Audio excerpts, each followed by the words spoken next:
پاکستاني پوځي رژیم تېره شپه پر کونړ او خوست ولایتونو بریدونه ترسره کړي دي. په ریپورټونو کې راغلی چې په دغو بریدونو کې ګڼ شمېر ملکي وګړو ته مرګ ژوبله اوښتې ده. پر همدې موضوع باندې بحث لرو. په بحث کې د سیاسي چارو شنونکی ښاغلی عزیز معرج صاحب میلمه دی. معرج صاحب بحث ته پخیر راغلی، ستړي مه شئ. مننه. لومړی تاسو ته حقیقي همکارانو تلویزیونکو کارونکو ته سلامونه احترامات وړاندې کوم. مننه کوم معرج صاحب چې په بحث کې مو ګډون راسره وکړ. د پیل پوښتنه که دا واوسي معرج صاحب، پاکستان په تیر کې هم بریدونه کړي دي او وروستي بریدونه یې په څه معنا دي، سره له دې چې اسلامي امارت وار بار ورته وړاندیز کړی چې باید ستونزې د خبرو له لارې حل شي، ولې دوی پر جګړې ټینګار کوي؟ ګورې دا خو یو خو د ادامه د پخوانیو بریدونو ده چې هغه پالیسي یا وظیفه یا دنده چې غربي نړۍ امریکا ورکړې ده د بېثباتي د سیمې دپاره او هغه موخې چې غرب لري مجري هېواد یا وظیفهدار پاکستان دغه ترسره کوي. څه سیمه نارامه کړي د داعش ډلو، داعش خراسان یا تهدید جوړ کړي مثلا د مرکزي اسیا او روسیه او چین او ایران ته، یا د باګرام مسله ده او دا مسایل پکې دي. دومره خبره خپل د پنجابیانو اهداف دي. یو اهداف دا ده چې نړۍ ته ښیي چې په افغانستان زه کنټرول لرم، تاسې هر څه کوئ، که روس ده، که چین ده او که امریکا ده او که نور هېوادونه دي، د پاکستان له طریقې وکوي تر هغه چې دوی پکې کمیشن واخلي. همیشه چې په افغانستان کې نړیوالو پاملرنه سوې ده یا شورا نه غونډه کېږي یا کوم دولتونه یوه ناسته کوي، پاکستان به پخوا همیشه برناحقه یو خواوې رالیږل یا به برناحقه یو خواوې غوښته او یا به دغسې یو بمبارد یو څه کوه نړۍ ته به ښودل چې زه دلته کنټرول لرم، که تاسې هر څه کوئ د ما له طریقې وکړئ. متاسفانه دا پروسه دوام لرله. په دې وروستۍ کې کله چې اوس په دې وخت کې دا اوس برید یې ولې کړی، هلته امریکا په ایران برید وکړي، همزمان برید یې چې وکړ دی ډارېږي له یوه شي نه چې امریکا د ایران په وړاندې پاکستان ته کومه دنده ورنه کړي، ځکه دوی له هغه نه سرغړونه نشي کولی، هغه دنده باید ترسره کړي. که سرغړونه کوي ستونزو ته پیدا کوي، پیسې یې پرې بندېږي. نو بنان دی که اجرا کوي له ایرانه ډارېږي، ځکه څو موده مخکې تقریبا مخکې چې امریکا جګړه پیل شي له ایران سره، اسرائیلو بلوچان راپورته سوي وو، ډېر لوی هغې جوړ کړی وو، مشکلات یې جوړ کړي وو، چا له نن دومره جای فتح کړه، دومره پولیسان یې مړه کړله، استقلال اعلان نه یو دا کوي دا کوي او ډېر لوی غوبل یې جوړ کړی وو، دا خپله حصه یې کړی. معرج صاحب اجازه راکوئ. بله معرج صاحب اجازه راکوئ په بخیر سره. که موږ وګورو په پاکستان کې امنیتي وضعیت رنګلی دی، دوی ډیری وخت همدا بهانه نیسي یا تور پورې کوي پر افغانستان باندې چې پر پاکستان کې چې کوم امنیتي وضعیت دی د افغانستان له خاورې له ادرسه دی. دا ډول بهانې یا دا ډول نیوکې په څه معنا دي په ټوله کې؟ ګورې ما خو اهداف ویلې که نه، دغه د سیستان مسله پاکستان لپاره په بلوچستان کې مهمات وسله او دافعه جابجا کړه. ایرانیان هم ورته ویلې چې دا کار مو که که چیرې حمله وسوله بیا تاسې بمباردوم دغه لپاره دوی چوپ سوله.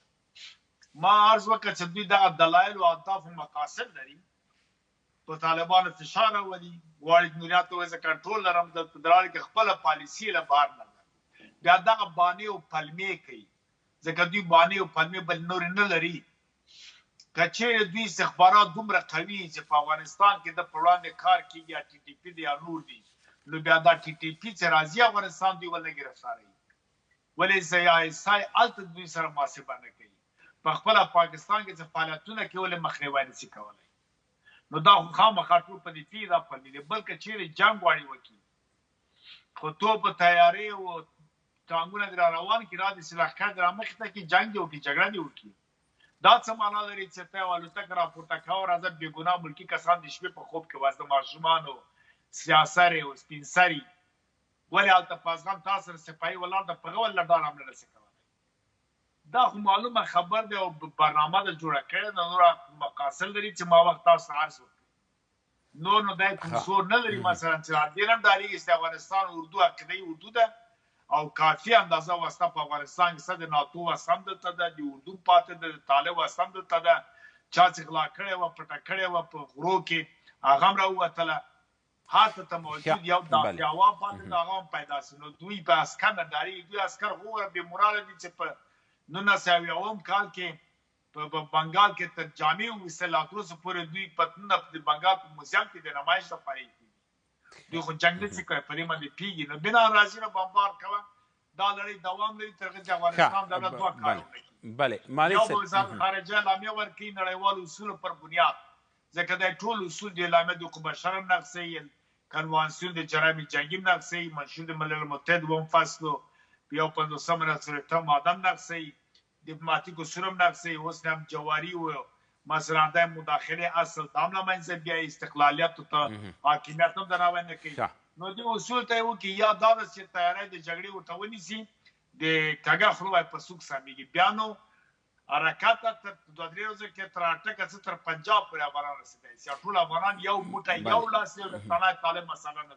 ښه ماري صاحب که دې مسلې ته راشو کوم وخت چې یا کوم ځل چې پاکستان پر افغانستان برید کړی دی او دلته ملکي وګړي په شهادت رسولي دي یا ټپیان کړي دي د دوی بیانیه بیا دا وي چې دلته یې وسلوالې ډلې په نښه کړي دي در حال کې چې ټي ټي پي جیش محمد او د ترڅنګ بلوچ بلتون غوښتونکي او نورې امثالو هم وسلوالې ډلې خپله اعتراف کوي چې موږ فعالیتونه پر پاکستان خاوره کې کوو او خپله د هغې خاورې کې شته دي دوی. نو بیا ولې پاکستان دا ډول ادعاوې کوي د افغانستان پر وړاندې باندې یا د افغانستان پر خاورې باندې دا ډول تورونه لګوي؟ په ټوله کې دا تورونه په څه معنی کیدای شي او نړیوال په دغه برخه کې ولې چوپه خوله پاتې دي؟ ولې درک نه کوي چې دا مسله درک او حقیقت وپېژني؟ ګوره د ماکیالیزم د سیاست د فلسفې په دنیا دې ته بېشرمانه سیاست وایي، یعنې بېحیا یو سیاست ورته وایي.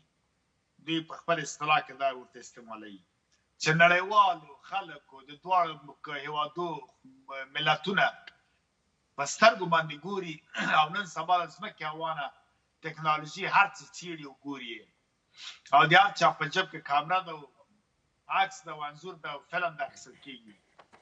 نړیوالې هم وي دي دلته ملکي کسان ویل سوي قبر ده وادیره ده او ښه کول دي. مانه پاکستان د سربیره په ده باندې چې دا ادعا کوي چې ما پوځیان پناه کړه، دا نو انتهایي بېشرمه سیاست ده چې هېڅ حیا په دې کې نشته. که ته رښتیا به عرض کوم که ته رښتیا نظامیان وایي نظامیان د ازغن تار سره د دویم د کرښې په دواړو خوا کې ولاړ دي، سپایان دي ولاړ درته یو توپک سره ولاړ دي، ولې ډز نشي پرې کولی. خو ډارېږي که په یو طالب درته ډز کړه ټوله تانه درته وراچي. نو دا خو لوبې پیل کړې ده همدغه مقاصدو اهدافو دپاره، بل څه نه لري. په دې روسیه خبره ده، چین خبر ده، ایران خبر ده، پاکستان څوک ده، چارواکي څوک دي، چا ټاکلي دي، څوک یې کېنوي، دا برنامه څه ده، پروګرام یې څه ده، دا کډوال راپاڅي لوسترګړ یا وروسته دوی چې استخداموي داعش دې ته دوی یو بل هدف هم لري هغه سیمې چې ولي بیا په هغو سیمو کې دوی غواړي داعش راپېژای کړي. خو دلته بیا طالبان هم هوښیار دي، دوی فوراً بیا هغه ځای چې بمبار کړي دوی خپله ورځي هغه کې کنټرول اخلي. ځکه پالیسي یا سیاست دی پاکستان په افغانستان کې فعلا ناکام. یو خو اوس فعلا یو لاس افغانستان دا ټول یو دي، بل دلته لاسپوڅ چې ډېر نه لري، کېدای شي به پټ دي، بهرحاله نشي کولی لکه د جمهوریت په وخت کې یا د شر و فساد په وخت کې یا نورو وختو کې دوی لاسپوڅ یو نه لري هغه ورکړي معلومات ورکړي. بلې خواته دوی هره پالیسي سیاست هغه ناکامېږي.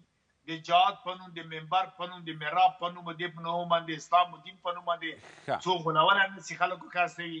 ټکنالوژي ډېره د خلک زر اطلاع رساني کوي، د کوردینات لپاره وسایل نه لري دلته افغانستان کې، نسل څوک د سیاست ځکه دا ناکام ده او شرمېږي. اوس ماري صاحب که دې مسلې ته راشو چې پاکستان که هر ډول یا په هر شرایطو کې یا هر ځلې برید کړی دی پر افغان خاوره باندې او ملکي وګړي په شهادت رسولي دي یا د ملکي خلکو کورونه یې بمبار کړي دي، د نړیوالو له محدود غبرګون سره مخ شوی دی. دا محدود غبرګون په څه معنی کیدای شي؟ ولې نړیوال دغه ډول بریدونو ته یا دغه ډول پیښو ته په ټوله کې کم غبرګون ښیي، محدود غبرګون ښیي؟ ځکه دا لوبه د امریکا ده، د غرب ده، دوی وظیفه ورکړې ده ورته ویلې دا پلې کړه. ځکه دا روس و چین معارض وکړه، ایران دوی په خبر دي.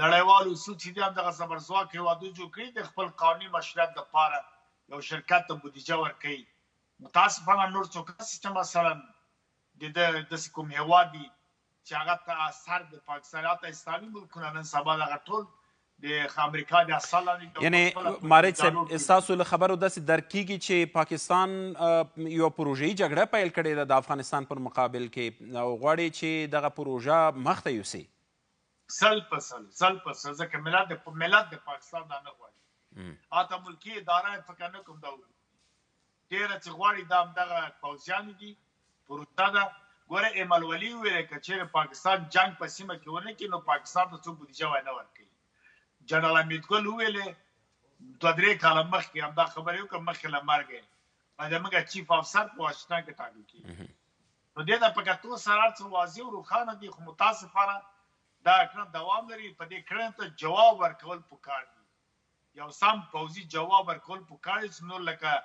ظاهرشاه چې نه کال کې دې ته په مغلګۍ بمبارو کې جواب ورکول ډاکټر نجیب په 1989 کال باندې او 88 کال باندې چې دوی تیرای وکړ جواب ورکړ تاسو کاټي مرته وشتان نږدې پندای سره ورته وشتل نو هغه یو برته جواب ورکول بیا دوی له دې الله څخه کور دی ودان نو پالیسي افغانستان اندازه چې مداخله کوه او دغه سیمه ته نیابتي جګړې راوړه بل کار بي نشته ډېره زیاته مننه ښاغلی مارج صاحب په بحث کې مو ګډون راسره وکړ